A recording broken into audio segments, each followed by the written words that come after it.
Welcome back to Speaking with Elvis podcast, a podcast of communication and mindset. This episode, we will be focusing on the subject of from nervous to natural, overcoming speaking anxiety. Now, the last episode, we talked about the storytelling secret, how to make your words stick. Just to recap a little bit, a story is the friend of a speaker, so which simply means that as a speaker, as a great communicator, you always have to tell a story in your message because story is the sticky point. I share in that last episode how to tell a good story because there's a difference between a story, a good story, and a story that can stop a movement. So, how do you tell that story that can change lives? And I share a little bit of structure and the format of a good story, which I want to recap quickly that a format of a good story respects the one that you study in grade school, which is it has to have a beginning, the middle, and the end. And any story has to have a good structure in it. So it has to have a context, it has to have a context, it has to have a struggle and the denouement. So it has to have those elements for it to become a powerful story simply because as human beings, we connect with the story. When somebody else is telling their story, we kind of feel ourselves, we see ourselves in their story because every single person, every single one of us go through a problem. So that's why it is important to always include story in your message in whatever you are pitching, the presentation you're doing. It doesn't matter if you're a public speaker or a scientist. It's important to always include stories in your presentation. Now, this week, we are going to focus a little bit on from nervous to natural, overcoming speaking anxiety. Now, I want to point out that when it comes to nervousness, it is natural for a lot of people and for many reasons. So every single one of us has been nervous in front of a particular situation. There are people who are nervous just to ask another on the date, but we will be focusing on the nervousness when it comes to public speaking. So I want to go back in time. I like to always go to the genesis of things. I want to go back in time during the hunters and gatherers. Why we feel nervous speaking in front of the group, speaking in front of strangers. So during those times, during the times of hunters and gatherers, so what happened is it was important for people to stay in group. It was good for the survival because if you venture alone in the savannah, you could easily pass for a tiger's lunch, which means it was important to always stay in the group. People were living in group. That's how they were able to together fend against any predator that might want to attack them. But if you are by yourself, it was difficult to overcome those bigger predators. So it was important to stay in groups and tribes. That's why being able to say things in group and people cast you out because what you say offended many people, you would be cast out of the group. That's why people felt nervous sharing something in public, sharing something in front of the group because they have to be careful with what they are saying.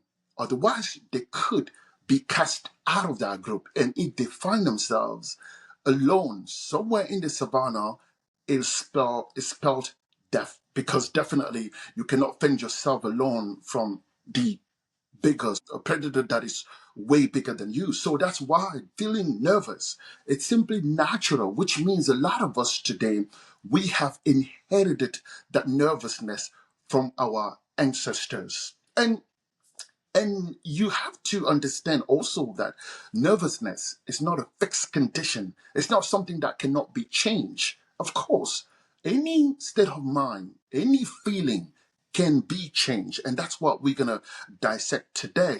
And I'm going to give you a lot of example of how that is possible. So I just want to say, I used to be a nervous wreck. I used to be so shy that I would never even stand in front of classroom. I'm talking about from grade school to college. I would not stand in front of the people to be able to say anything, or in front of the class to ask a question or answer a question in class. And I remember a particular instance in grade school. I think I was about 10 or 11. So in my school at that time, it was customary that on Monday morning, there would be an assembly.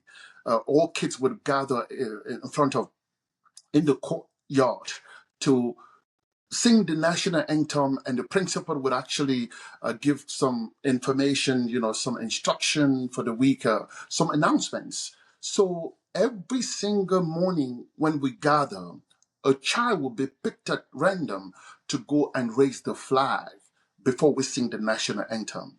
That one morning, I was the one that was chosen to pick to raise the flag so that we can sing the national anthem. It was less than possibly, I would say, possibly 10 meters.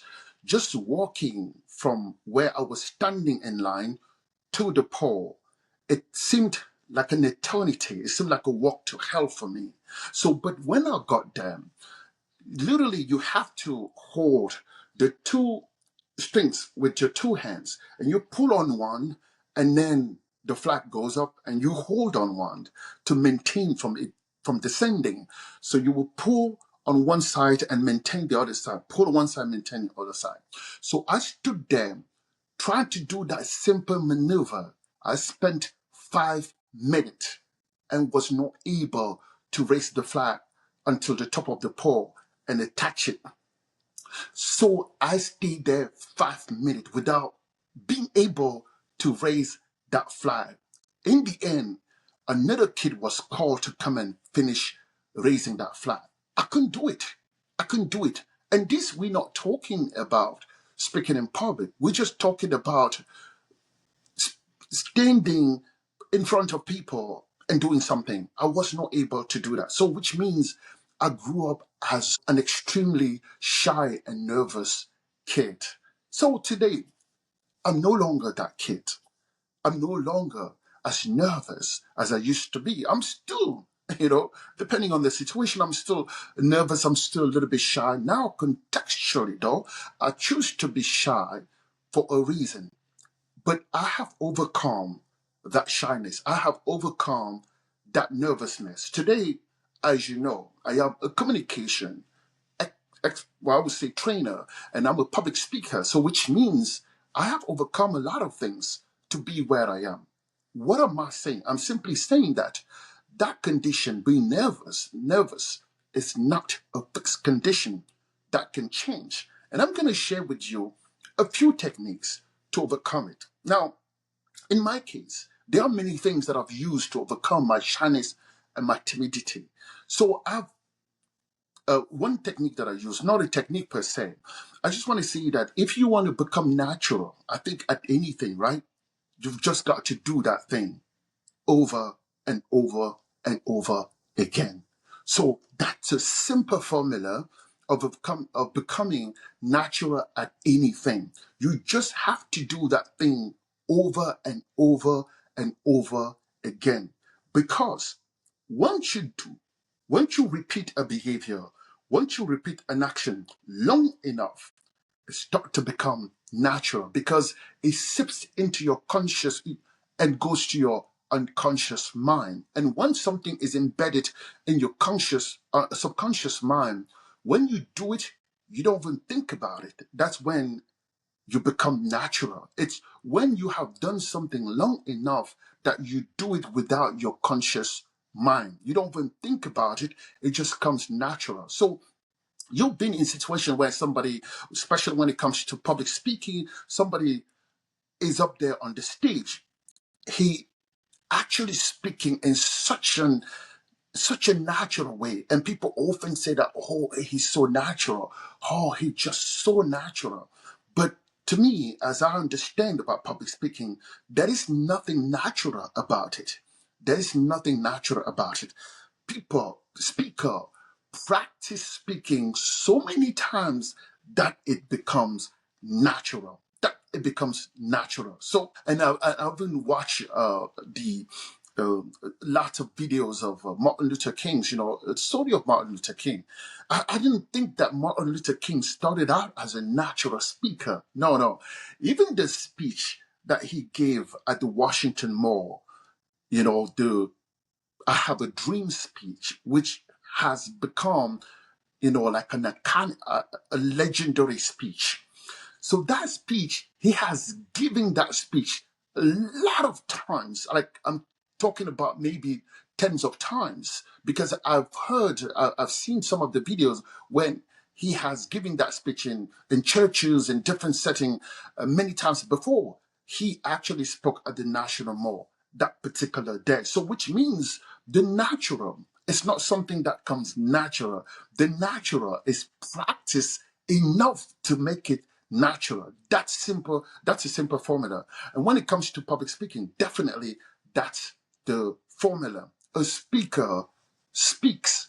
A speaker speaks, which means you speak every chance you got. Everywhere you have the opportunity to speak, you have to speak. And I'm not talking about just in front of people. I'm talking about even practicing on your own at home, practicing in front of the mirror, practicing everywhere you go. Speakers speak. So that's speakers speak. So that's the formula of making something natural. So if you want to go from nervousness to naturalness, you have to do that thing so many times that your body knows it better than your mind. That your body knows it better than your mind. So again, I'm saying this. So if you want to become a great public speaker, if you want to overcome nervousness, especially when it comes to public speaking, so all you need to do is to be able to speak so many times that even when you are in front of the people to speak, you're not conscious about that. Your body just go to work to do what it knows how to do naturally. So that's how it is about public speaking, about going from nervous to natural. And you can overcome also speaking anxiety by knowing exactly what you're speaking about, which goes back to a preparation. So you have to prepare. You cannot get in front of the people and not knowing your subject and hope to just be confident out there. No, no. So when you don't know the subject, there's always you feel anxious, you feel just nervous about it because you don't know it. But imagine if you know it inside and out. You have that leverage. You don't feel nervousness or that anxiety anymore because this is you. This is your thing. This is your subject of expertise. If you have to say something, that means there are a lot of people who would want to hear what you want to say. It is where you become an expert. It is where you do things so naturally. That's why it is important to always keep practice and preparedness, at the center of overcoming that anxiety, of overcoming that nervousness, and to become natural. There are many techniques really that you can do, particularly if you want to overcome speaking anxiety. There are so many techniques, and I want to share with you. And I've learned this technique from Mel Robbins. She's a podcaster, an entrepreneur, business owner, and she's done a lot of things. So Mel Robbins has discovered a particular technique to overcome nervousness or anxiety when it comes to public speaking. And she calls it the 5-second rule. Now, I'm not talking about the 3 seconds rule that we know in America. That's when something falls to the ground and you pick it up right away within 3 seconds. No, I'm not talking about that. I'm talking about 5 seconds and change your mindset. So this is exactly how it goes. When we feel nervous about speaking in public, it's because we are afraid of judgment. It's simple as that, If when we feel nervous or when we have that anxiety in public speaking, it's because we are afraid of judgment. It's a story that is going through our mind. We are thinking about these things. And this is how the 5-second rule works. I'm going to give a different example so that we can attach that to public speaking. Now, if you are nervous about flying, it's simply because you think that the plane might crash, right? So there is no reason to be afraid of flying, other than the fact that it might crash. It's a thought that is going through your mind. The plane doesn't crash. Why are you feeling nervous? You're just thinking about it. It's just a story that's going through your mind. You're thinking that something might happen. You might find yourself from 40,000 feet and then going down fast. So that's what you're thinking. That's what you feel nervous about of flying.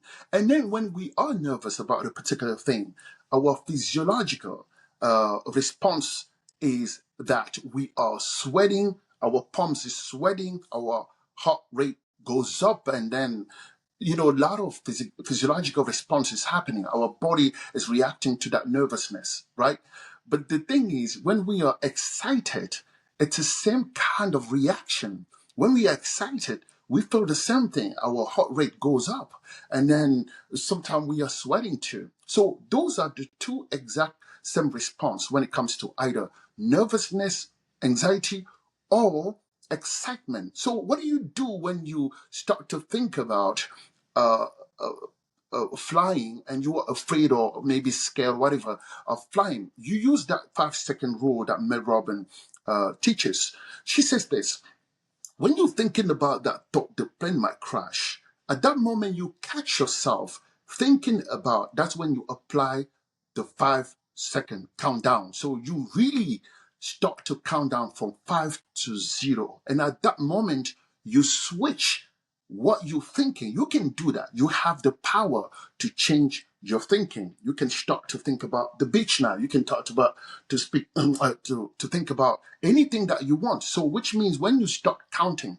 it's a form of disruption of your thought. So when you count 5, 4, 3, 2, 1, when you get to 0, now you start to think about maybe what you're going to be doing when you arrive at destination, what you're going to be doing, who you're going to see, the activities that you're going to take place. So, for instance, if you're flying to visit a family member, for instance, you just start to look at yourself, see yourself at the dinner table with your family, maybe having that wonderful dinner and swapping story and really being happy to see each other.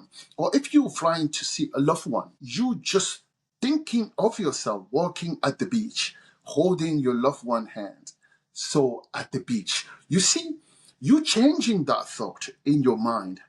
And then it's going to switch from anxiety to excitement, because when you think about your family or the person you're going to see, if it's a loved one, or the things that you're going to, maybe you are just traveling to visit a particular place you've never been before, you start to visualize those places, those activities that you're going to be doing.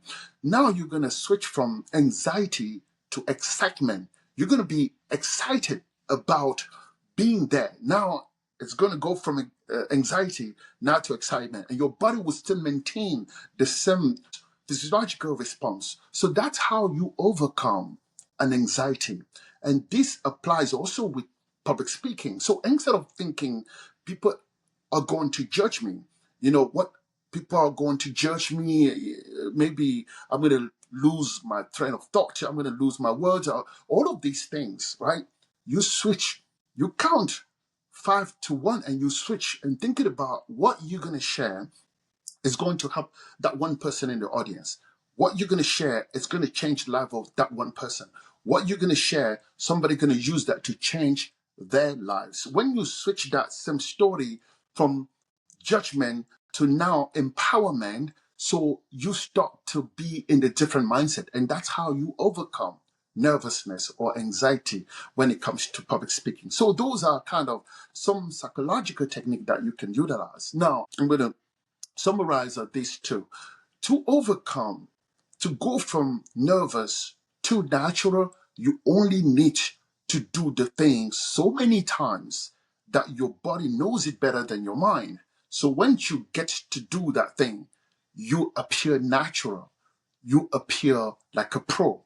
It's just doing it so many times, repetition, repetition, repetition, repetition. You become natural by repetition, just like you've been brushing your teeth since birth. Well, at least since the age you could brush your teeth. I don't know, maybe 1 year or less than that, depending on when your parent actually taught you how to brush your teeth. And you've been doing that your whole life. So which means when it comes to brushing your teeth, you're so natural at it. You don't really have to think about it, right? You just do it. That's what it is about going from nervous to natural. And then some techniques to overcome anxiety when it comes to public speaking.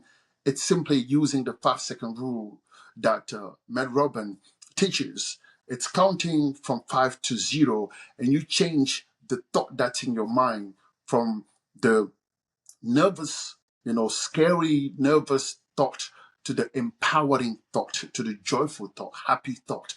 And that's how you can overcome any nervousness or any anxiety in your life, especially when it comes to public speaking. So, with that, thank you. That's the end of this episode. And thank you again for tuning in with Speaking with Elvis podcast.